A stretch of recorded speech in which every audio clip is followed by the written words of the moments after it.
At the end of February, Qantas showed off new photos and video of its first Airbus A321XLR.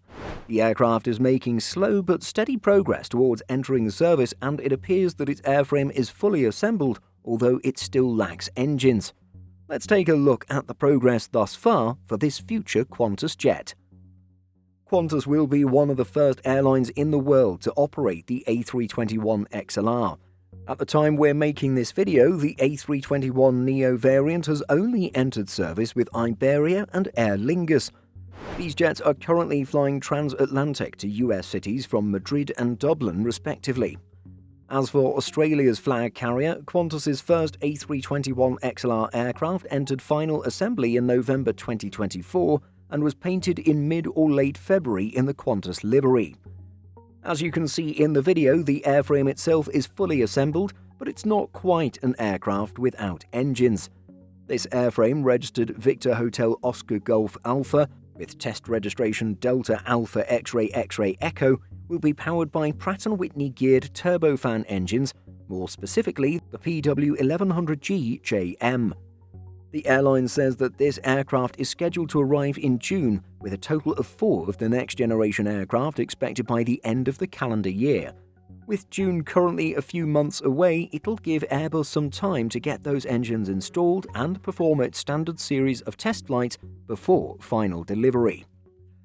While most people would prefer a wide-body aircraft over a narrow-body jet, the A321XLR with Qantas is still promising to be a comfortable experience.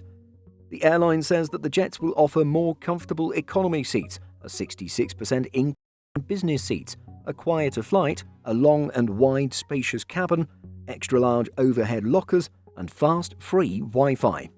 This aircraft is the first of 28 Airbus A321XLRs on firm order, and the airline has given it the name Great Ocean Road, which is a scenic 240-kilometre stretch of road along the southeastern coast of Australia.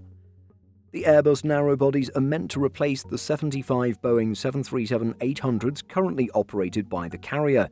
Qantas recently announced that it will be refurbishing over half of its 737 fleet, signalling that many of those older Boeing jets will be flying for the airline into the 2030s. Considering the youngest 737-800 airframes are around 10 years old at the moment, it seems like a reasonable move. The oldest 737s are now about 23 years of age. We'll have more information about the airline's 737 refurbishment plan in a separate video, so stay tuned. Are you excited to see the Airbus A321XLR enter service with Qantas? Let us know by leaving a comment. In addition to our daily YouTube videos, Simple Flying publishes over 150 articles every week. If you're looking for the latest aviation news and insights, visit simpleflying.com.